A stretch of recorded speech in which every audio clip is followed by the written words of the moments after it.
Beleza, meu. Quer aquele do ventilador, mano? Tô tranquilo, Robertinho.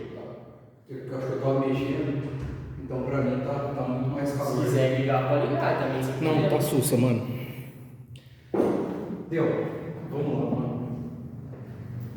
Eu não vou entrar em mérito histórico de quem criou, porque uma vez que você entende como é que a bagaça funciona, esse conhecimento intelectual é propriedade dos russos, apesar de eles terem começado a desenvolver isso, que é a pliometria. É uma forma de treinamento para aumentar o que a gente chama de taxa de desenvolvimento de força. O que é taxa de desenvolvimento de força? É o quão rápido você produz um nível de força. Então, assim, quanto mais deslocado para cima, maior é o nível de força. E quanto mais deslocado para o lado, mais o tempo se passou. Então, veja bem, um atleta que treina pliometria, ele atinge um nível alto de força em pouco tempo. Mesmo que quando comparado com um atleta de força, ele tem uma força menor, ele tem um nível de força menor do que o atleta de força. Só que, pelas características que o músculo ganha, o atleta de pliometria ele atinge um nível de força maior em um menor tempo. Veja bem quanto o atleta de força demorou para atingir, né? E o que é isso aqui? É uma pessoa destreinada, ou seja, além do nível de força dela ser baixo, ela demora muito mais tempo do que os dois. Tudo bem que é na casa dos milissegundos, só que é isso que faz a diferença entre um soco, um salto, um chute, tá? Beleza. Aí isso já faz sentido ao significado da palavra pliometria. Plio mais aumento, medida, metria, medida. Aumento da medida de quê? Da produção de força muscular, tá? E o fundamento da pliometria está nisso aqui que você vai ler como CAI, ciclo alonga encurta, ou do inglês stretch, shorten, cycle. Ciclo alonga encurta também, stretch, shorten, cycle. Beleza. Pula para cá comigo, nesse quadro aqui, que a gente tem duas formas de explicar como que acontece no músculo esse aumento de produção de força. Um modelo mecânico e um modelo neurofisiológico. Mas o modelo mecânico é mais ou menos assim. Você lembra do sarcômero? Acabou de estudar lá em fisiologia. O sarcômero não tem as proteínas contráteis, actina e miosina, que nós vamos chamar de componente contrátil, actina e miosina. Só que assim, a miosina ela não está flutuando lá no meio do sarcômero. E a actina também não. Elas têm outras proteínas que ancoram elas lá na linha Z, que são proteínas que possuem propriedades elásticas. O que significa uma propriedade elástica? Que pode ser deformado e vai retornar ao tamanho original. Então, você tem duas proteínas, uma que se chama titina, que é a principal, e uma outra que se chama nebulina. E a própria linha Z também, ela é sanfonada, digamos assim, tá? E aí é o que a gente chama de componente elástico em série, porque está um atrás do outro. Então a titina, por exemplo, ela é uma proteína que ancora a miosina no sarcômero e ela está do começo ao final do músculo. Então ela é uma grande mola, certo? Beleza? E você não tem um sarcômero também um do lado do outro? Você tem o componente elástico em paralelo. Então tanto o componente contrátil, actina e miosina, com o componente elástico, titina e os que estão do lado, todos eles juntos contribuem para produzir uma determinada força, certo? Beleza. Aonde é que mora a magia disso aqui? A titina armazena energia elástica, ou seja, quando você alonga o músculo rapidamente, parte do músculo quer voltar. Então, na hora que você alonga o músculo rapidamente, ciclo alonga e encurta, parte da força que te ajuda a retornar vem da energia armazenada nas proteínas elásticas, certo? Beleza, guarda isso aqui. E tem um modelo neurofisiológico, isso aqui vocês não viram ainda, mas vocês vão ver depois, acho que com o Matheus vocês vão ver melhor isso, tá? Você tem um músculo, tá? E o músculo, como qualquer outro órgão do corpo, ele tem sensores. Um desses sensores é um sensor de alongamento, de estiramento. Então, mesmo que eu não esteja vendo, eu sei que o meu braço está estendido ou flexionado. Por quê? Porque nós temos sensores no músculo, nos tendões, nas articulações, tudo para informar o meu sistema nervoso central sobre a posição, a velocidade do movimento que está acontecendo. Beleza? Um desses sensores, esse receptor sensorial, chama fuso muscular. E o fuso muscular responde ao quê? Ao estiramento, por dois motivos. Um motivo é só de localização mesmo, saber quando o braço está alongado ou não, e um outro motivo é por proteção. Por que por proteção? Eu posso alongar infinito? Não, senão vai rasgar. Então toda vez que eu tenho um estiramento, esse estiramento estimula o fuso muscular, ele está quietinho lá. Aí se eu alongo o músculo, ele se alonga também. Esse alongamento faz com que um neurônio, lembra do tal do potencial de ação? Um neurônio saindo do fuso muscular entre lá na minha medula, lá no meu sistema nervoso central. Da minha cabeça, do meu sistema nervoso central, eu tenho um neurônio que está vindo naturalmente mandar meu músculo contrair, certo?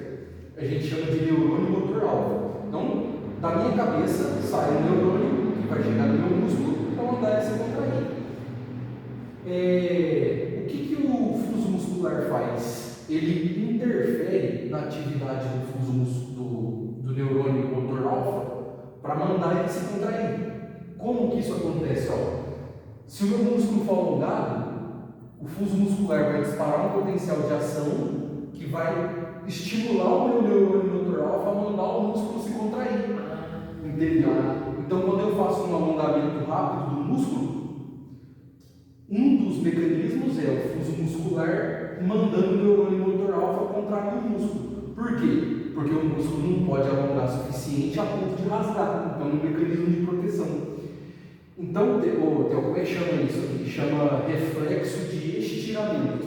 Então, quando você tem um rápido alongamento da musculatura, o fuso muscular se encarrega de mandar ela contrair de volta. Tá? Então, tudo isso se soma para ajudar o músculo a produzir força. Tanto uma coisa mecânica, que a própria estrutura pediu para voltar, quanto um mecanismo neurofisiológico, onde eu percebo o alongamento e o cérebro sozinho já manda. Observa que tudo acontece na medula.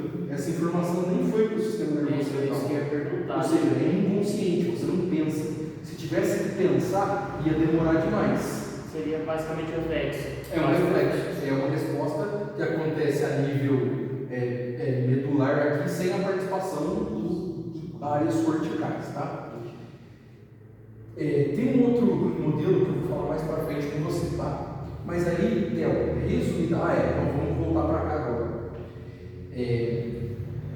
Tudo isso é para fazer força de forma rápida, não é? Ou seja, eu quero produzir uma determinada força no período curto de tempo. A gente chama isso de potência. O que é potência? É quantidade de trabalho realizado por unidade de tempo. O que eu quero dizer com isso? Pensa que eu tenho uma caixa de 1 kg, certo? Eu vou arrastar essa caixa de 1 kg de massa por 1 metro, certo? Só que assim, eu posso fazer isso em 1 hora, ou posso fazer isso muito rápido. Você concorda que foi o mesmo 1 kg para o mesmo 1 metro, só que numa das situações eu movi mais rápido? Ou seja, eu envolvi o tempo. E aí, quando eu envolvo o tempo, o que a gente faz? Eu tenho uma força sendo aplicada por uma distância por um determinado tempo. Eu vou substituir essa equação aqui de força vezes distância dividido pelo tempo por essa daqui, que é força vezes velocidade. Agora a gente começa com um problema. Qual que é o problema? Força é uma influência capaz de alterar a inércia da matéria. Vou pegar um objeto parado e vou mexer ele. E velocidade é o quão rápido um objeto vai se deslocar no espaço. A potência não é fruto dos dois? A potência é fruto dos dois. A gente vai ter um negócio na literatura que a gente chama de relação força-velocidade. Quanto mais força eu exerço, a curvinha azul, tá? Quanto mais força eu fizer, mais lento o movimento sai, velocidade. E quanto mais rápido eu fizer um movimento, menos força eu produzo em termos de mover uma massa, tá? E aí começa a ter um problema. Por quê? Porque se eu for muito forte, eu sou muito lento. Se eu for muito rápido, eu sou muito fraco. Tem um nível ótimo de combinação dos dois, aonde acontece a máxima produção de potência. Agora, guarda essa informação e volta para cá. Você concorda comigo? Ó, tipo, eu fiz várias situações aqui, né? Força vezes velocidade é potência. 1 vezes 1 dá 1, não dá? Eu produzi um determinado nível de potência. Eu quero aumentar a produção do nível de potência, só que eu vou mexer com um objeto muito mais pesado com uma velocidade lenta. 3, entenda como unidades arbitrárias, nós não estamos dando um valor. 3 vezes 1 dá 3. Eu produzi uma potência de 3. Só que agora eu quero mover um objeto muito leve, só que mais rápido. Eu vou trabalhar com 3 níveis de velocidade. Então, 1 vezes 3 dá 3 também. Uai, a potência foi a mesma, só que numa situação eu tinha um domínio de uma força, que nós vamos chamar de lento, e num outro domínio eu tinha muita velocidade, só que pouca massa sendo mobilizada. Mas tem uma situação onde eu trabalho num nível ótimo de cada um, que não é o máximo nem o mínimo de cada um, que eu produzo um nível maior de potência. Se eu trabalhar com um nível ótimo de força e um nível ótimo de velocidade, eu consigo produzir mais potência, certo? Que é esse gráfico aqui, ó. Entenda que aqui é 100%, tá? E aqui é 100% também da velocidade. Qual que é a combinação perfeita dos dois para produzir a máxima potência? Que seria esse quadro aqui, ó, onde eu não quero nem ser muito lento, nem muito rápido, mas os dois somados para produzir máxima taxa de desenvolvimento de força, máxima força no menor tempo possível. É algo em torno de 30% da velocidade máxima, isso no treino, tá? Isso no treino. 30% da velocidade máxima e de 30% a 80% da força máxima. Deixa eu até anotar isso, que é importante. Então, 30% da velocidade máxima e 30% a 80% da força máxima. Aí agora entra nos diferentes tipos. Pegou a visão? Sim. Essa é a fisiologia por trás da coisa. Agora entra nos exercícios. Deixa eu ver se apaga essa, tá? Não desfocou nem nada do tipo. Os exercícios consistem numa fase excêntrica, que é quando o músculo se alonga. Para quê? Para você ter atuando mecanicamente o estiramento das estruturas e o reflexo de estiramento, certo? Uma segunda fase que a gente chama de amortização, que é quando esses mecanismos vão começar a responder, e a terceira fase que é quando eles estão dando resposta. Aqui está tudo contraindo e aqui o fluxo muscular está frenético, estimulando aqui a contração muscular, tá? Então assim, os exercícios são divididos nessa fase. Quais são os tipos de exercício que você tem? Exercícios com contramovimento. O que seria o contramovimento? Agachar e saltar. Você não pode agachar demais. Você já viu os atletas treinando? O cara fica aqui, ele faz um agacho curtinho e já solta, certo? Por que ele não agacha lá no chão? Porque se ele agachar lá no chão, ele deforma tanto as estruturas que ele perde o timing perfeito dessa resposta. Entendeu? Então, se ele agachar lá no fundo, a deformação das estruturas elásticas é tão grande que ela não vai contribuir de forma a fazer o efeito elástico, né? Esse efeito rebote. Por isso que o cara não agacha tudo. Então, tudo que envolve contramovimento. Então, de perna é salto, certo? De braço seria algum tipo de exercício que envolve o contramovimento, tipo flexão. Já viu flexão? Então, a galera faz uma flexão e salta. Faz uma flexão e salta. Beleza. Salto em profundidade. Já, quando parece, a gente tem um fenômeno que é assim. Parece que quando, vamos supor que o cara ele vai sentar numa cadeira e vai pular, sentado na cadeira. Sentado na cadeira, ele teve a participação do ciclo a longa e curta? Não teve. Esse aqui é o ciclo a longa e curta. Não teve. Ele estava parado e saltou. Vamos supor que o cara saltou 20 centímetros. Beleza. Numa segunda situação, o cara vai fazer um salto com contramovimento. Agachou, pulou, saltou. Ele vai saltar 30 centímetros, porque teve os fenômenos. parece que quando a gente acrescenta carga no contramovimento, parece que o salto ou o arremesso do negócio fica mais forte ainda.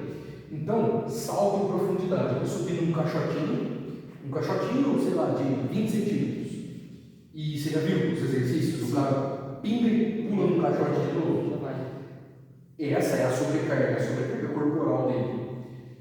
Parece que quando tem carga, o rebote é maior. O mecanismo de estiramento e de reflexo atua mais forte ainda. Ou seja, se antes o cara saltou 30, agora ele vai saltar 40 centímetros. E parece que quanto mais alto ele for fazer o exercício, mais efeito vai ter. Entendeu? Agora, sugestão prática. Qual é essa altura de salto? Eu vou começar colocando gente para cair de caixote? Não, o cara tem que ter uma altura razoável. Isso aí tem quem me ensina até o Reber. O que o Theo vai fazer? O Theo vai fazer um salto contra movimento. Saltou o mais alto que ele pôde. Vamos supor que ele saltou 40 centímetros. A altura do teu caixote, para você fazer o pingo, vai ser 40 centímetros. Entendeu? Menos, não tem efeito nenhum, mais é dose demais. Aí o cara pode machucar. Exercícios com liberação da carga. O que eu quero dizer com liberação da carga? Vamos chamar da massa, tá? Mais didático, mais correto. A massa é o peso que você está segurando na mão. Vou dar um exemplo meu no supino, Theo. E no agachamento vale também. Na musculação, no treinamento de força, você não arremessa o negócio, certo? Então o nosso sistema nervoso, ele freia o movimento. Então, na hora que o cara faz o supino, estou usando o tríceps e peito para empurrar. Na hora que está chegando no finalzinho, o próprio sistema nervoso central já começa a recrutar bíceps e dorsais para desacelerar o movimento. Só que isso é ruim porque eu não estou fazendo máxima força e máxima velocidade, muito menos no menor tempo possível. Como que eu faria isso para desenvolver máxima força e máxima velocidade? Potência. Eu teria que soltar essa barra de supino, jogar ela para cima. E quando eu tenho a intenção de jogar, a gente dá uma inibida nesses mecanismos de co-contração, que é dos músculos antagonistas, e isso faz com que você aprenda, você ensina o seu sistema nervoso a produzir máxima potência. Entendeu? A mesma coisa no agachamento. Se o Theo for fazer agachamento com barra, ele até vai desenvolver força, só que ele não vai aprender a fazer força máxima no final do movimento. Ele vai chegar aqui e vai estar freando. Por isso que tem que ter o salto. Você está liberando a massa no final do movimento. Tá? E tem isso aqui que eu ainda não expliquei. Vamos chamar de recrutamento do músculo com peso morto. O que é isso? Parte da força que se ganha não vem só dos mecanismos mecânicos de estiramento, nem só dos mecanismos reflexos de alonga e curta. Vem da capacidade do sistema nervoso de mandar o músculo se contrair. Me fala, Theo, como que eu anularia o mecanismo mecânico e o mecanismo neurofisiológico? Tirando o ciclo alonga e curta. Como que eu faria isso? Com um peso morto. O que vem a ser o peso morto? O cara, ao invés de fazer um salto com contramovimento, ele vai partir sentado de um lugar. Por quê? Porque daí ele não vai ter ajuda disso e não vai ter ajuda disso. E daí o que vai acontecer? O cérebro dele é obrigado a recrutar muito mais a musculatura para fazer aquele esforço, para fazer o salto ou o arremesso. Então, nós temos 3 formas de treinar. Contramovimento, fazendo exercícios rápidos, digamos, liberação da carga, então tem que ter um arremesso, senão você não educa o sistema nervoso, esse padrão de movimento, a liberar a carga no final, e com peso morto, entendeu? Então, exemplo de exercício com salto por tempo. Saltos na vertical mesmo, simples. O próprio exercício de salto já é um exercício biométrico. Agachou, pulou, tá? Um exercício que envolve o contramovimento, um exercício que envolve profundidade, né? Então o cara vai saltar de um lugar mais alto, cair e saltar em um lugar de novo. E peso morto. O Theo vai estar sentado e vai pular o mais alto que ele puder, entendeu? Só que na hora que você for fazer um salto mesmo, tudo isso se soma. Aí o salto sai melhor, porque você treinou cada componente separadamente. Entendeu? É isso que é pliometria. E essas são as formas de se treinar. Agora tem um assunto mais complicado que é o quê? É os tipos de exercício. Que aí eu vou te passar material para você ver. Que é o quê? Tipo de exercício, você tem os exercícios mais fáceis para o mais difícil.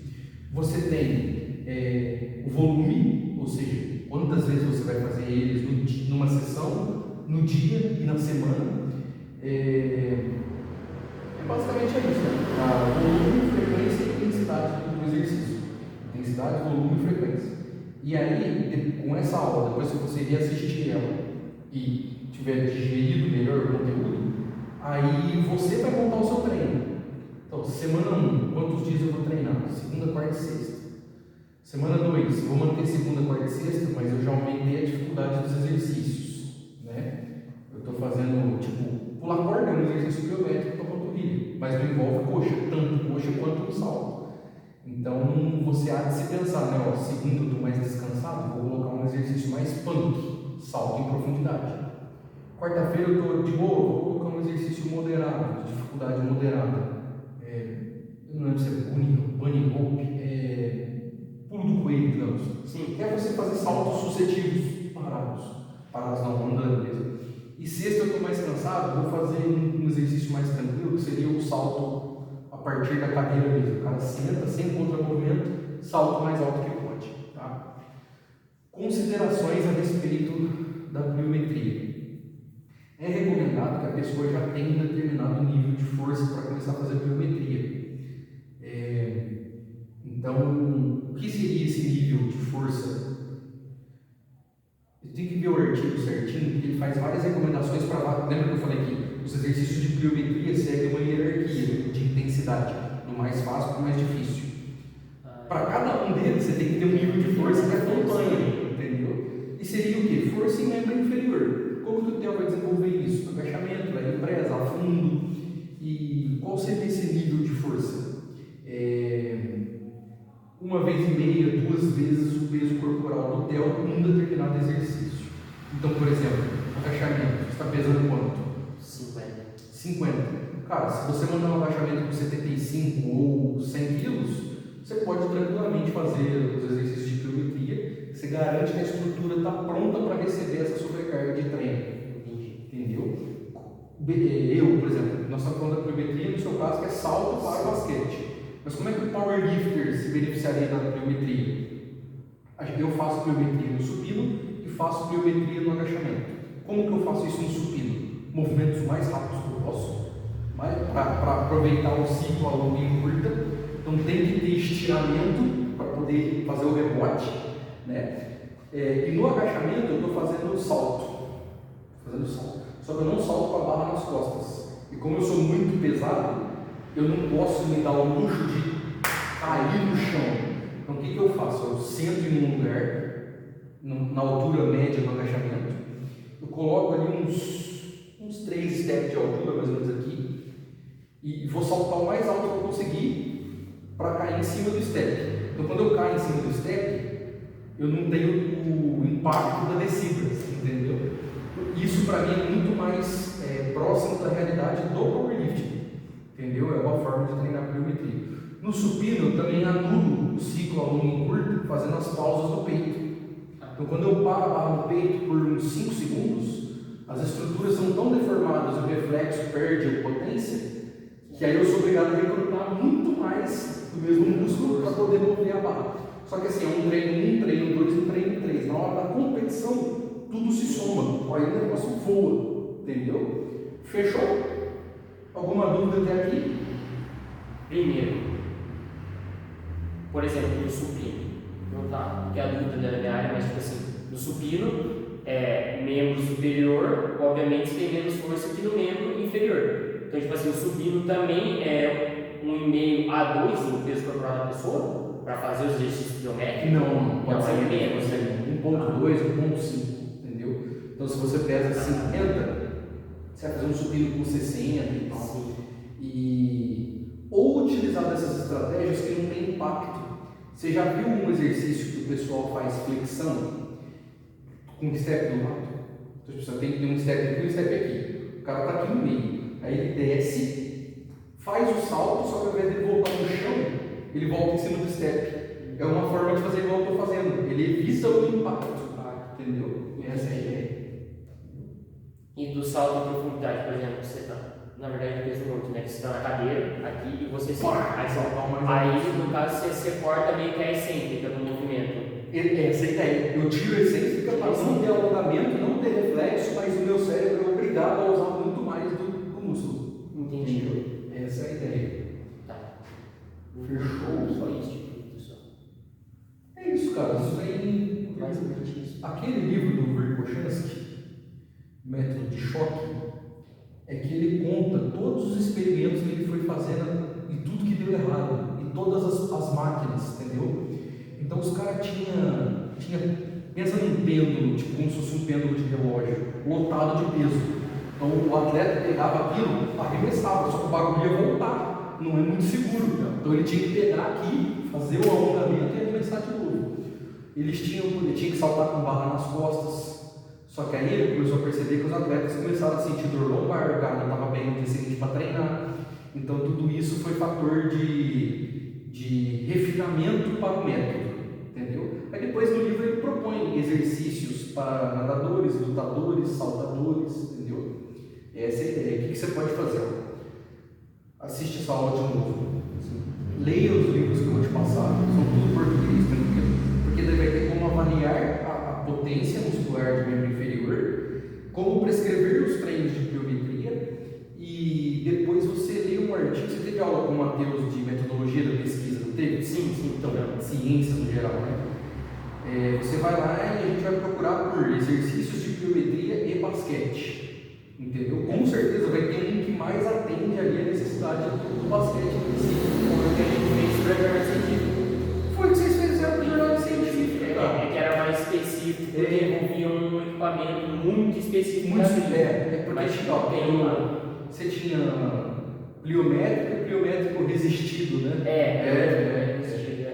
Basicamente.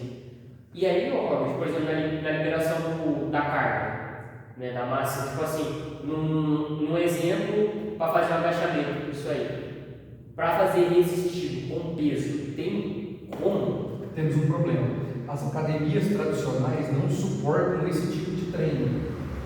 Você teria que fazer, você vai agachar livre, soltar a barra? Não vai, não tem como. Não tem ninguém para pegar essa barra para você e o risco é muito grande. Segundo, você faria, sabe na onde? Sabe o agachamento guiado? Sim. Lá no guiado dá para fazer, no Smith. Só que qual que é o problema? Eu já tentei fazer. O trilho não suporta. Quando você acelera muito, ele vibra e tipo, você vai, velho, a máquina vai desmontar. Então não é negócio fazer nele também. Então o que eu sugiro você fazer? Faz a sessão de treino de força, faz a sessão de treino pliométrico. E num futuro não tão distante, a gente vai estudar o quê? Chama método de contraste ou método complexo. É os dois nomes, tem método de contraste e sistemas complexos, alguma coisa assim. O que vem a ser um método? Contraste não passa uma ideia de ser coisas em opostos diferentes? Você já deve ter visto isso. O cara vai lá, ele faz uma série de agachamento muito pesada. Ele faz uma série de agachamento muito pesada, 3 repetições máximas. Sim. E ele sai e começa a fazer agachamento com salto. Sim. Ele está misturando os dois treinos numa sessão só. E aí tem um fenômeno curioso que a gente chama de potenciação pós-ativação. É isso que o cara quer fazer com o método de contraste ou treinamento complexo. É isso, treinamento complexo. Quando a gente faz uma força muito grande, deixa eu ver se está tudo ok aqui, tudo ok. Quando a gente faz uma força muito grande mesmo, na casa aqui dos 93% do teu máximo, para umas 3, 5 repetições, meu sistema nervoso não teve que fritar para mandar o músculo contrair? Beleza. Só que acontece um fenômeno engraçado que quando você vai levantar uma carga mais leve depois, você tem um efeito de potencialização do negócio. Theo, eu vou dar um balde cheio para você levantar. Aí você veio aqui e tentou levantar um balde cheio. Pesado, certo? Aí o teu cérebro armazenou essa informação. Balde cheio, pesado. Beleza. Sem você ver, eu fui lá e tirei metade da água do balde. Agora meio balde. Na hora que você vier aqui de novo, você não sabe. Você vai fazer força para levantar o balde cheio, não vai? Só que ele está leve, não tá? O negócio vai voar. Por quê? Ao que tudo indica, tem alguns mecanismos neurológicos pelos quais o neurônio motor alfa e algumas ordens que vêm do sistema nervoso central faz com que o neurônio despolarize mais e mais rápido, entendeu? Então, se eu pegar o Theo e falar assim, Theo, faz um salto para mim aqui, aí o Theo vai saltar. O Theo saltou 40 centímetros. Beleza. Esse é o estado atual do Theo. Num outro momento, a gente vai fazer método de contraste. Eu vou pegar o Theo, vou mandar, vou aquecer ele, bonitinho e tal. O Theo vai lá e vai fazer 3 repetições máximas no agachamento, muita força.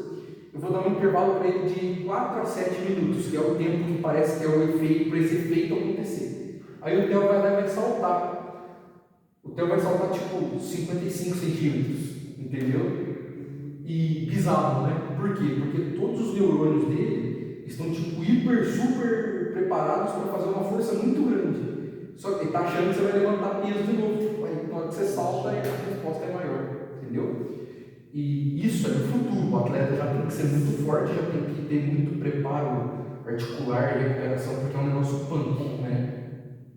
É isso, sacou? Então, assim, no primeiro momento, o que a gente faria? Sessões de força separadas de sessões de pliometria.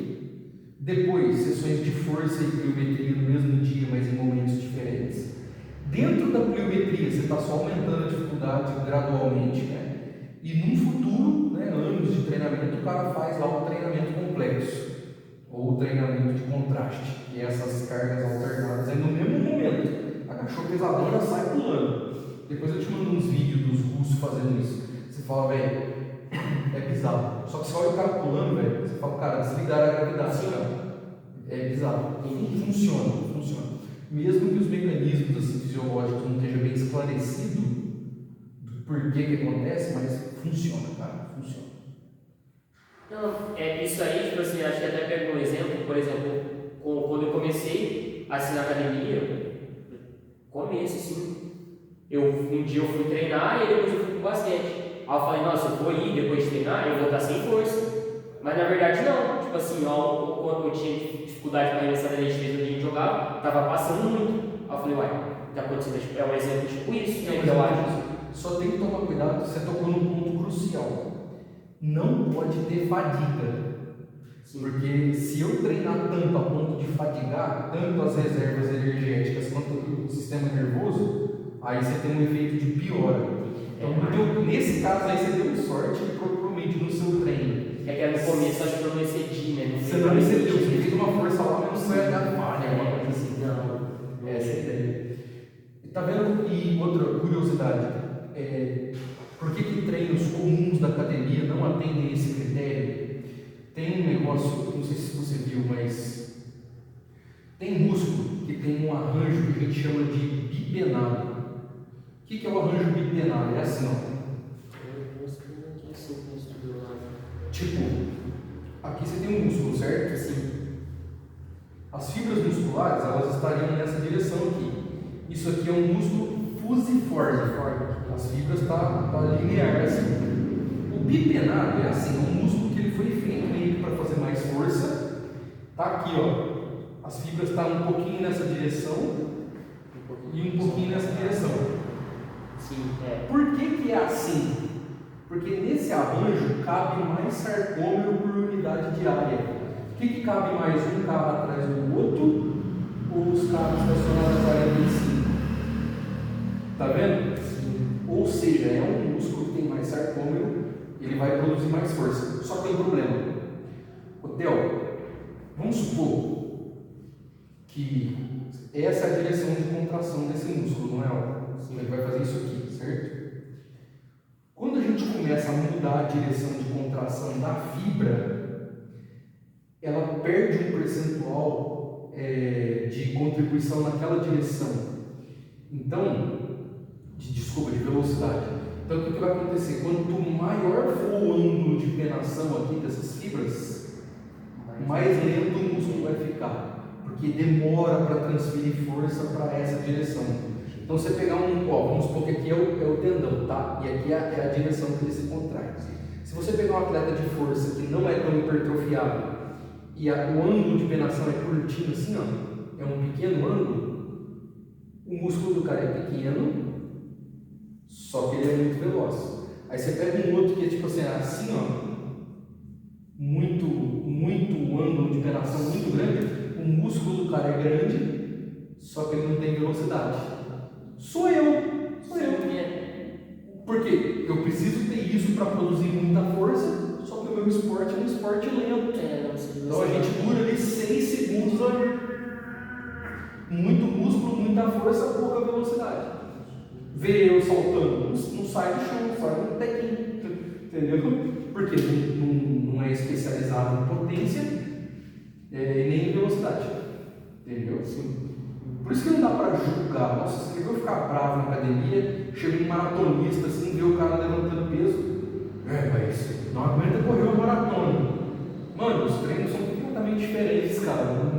E a mesma coisa, o cara da força, olha, o maratonista, não levanta 300 kg no leg press. Nem precisa, são coisas completamente diferentes. Top, né, mano? Top, né? E, Robert, por exemplo, assim, eu vejo, eu acompanho muita gente, só que a maioria é gringo, porque no Brasil tem muito isso, a questão de biometria, a pessoa tem muita biometria desde sempre, e exercício complexo, etc. Tipo, o que eles falam muito é o tal do sprint, né? Você dá um sprint, tipo assim, tiro, né? Basicamente tiro, não longo, né? Tipo, é mais um tiro assim, mais curto, e também, tipo, você subir ladeira. Mas tipo, você subir ladeira até falar, mas agora um sprint, como pessoa para salto. Tipo, no que um tiro ajudaria na questão de biometria da pessoa? Boa pergunta, Theo. Eu acho que a gente está pensando ao contrário. Mas é mais ou menos assim, ó. Pliometria ajuda o cara a correr, sim, porque envolve panturrilha. Então o cara vai fazer o salto pingado, o cara vai pular corda. Então toda essa adaptação mecânica e neurofisiológica que vai ter, vai ajudar o cara a correr. Só que correr não é bem um exercício pliométrico, entendeu? Você não vai pegar um cara que corre e consegue saltar. Tanto pela especificidade do gesto, o cara não tem treino para saltar, tanto quanto pela adaptação muscular em si, entendeu? Então eu acho que a gente. É por isso que é ruim o conteúdo da internet. Você vê um cara correndo e saltando, você não sabe se ele é corredor ou se ele é saltador, entendeu? Mas, se for um jogador, eu acho que ele está trabalhando a corrida para trabalhar a parte metabólica, já é outra coisa. Pior que, tipo assim, o que eu vi foi de um cara que ele é, se não me engano, ele é até recordista mundial de questão do maior salto que tem. E aí ele já recomendou algumas vezes, mais em ladeira, chama na ladeira. Theo, olha que sensacional. Tem um negócio em bio, a gente, assim, é disciplina da educação física, a gente chama de economia de movimento. O que vem a ser economia de movimento? Pensa num carro. Você coloca energia e gasolina no carro, ele metaboliza aquilo, né, e converte aquilo em trabalho, que é o motor acelerando para ele deslocar. O que seria um motor 100% eficiente? Toda a energia que entrou, 100%, ele transformou 100% em trabalho. Só que nenhum motor no mundo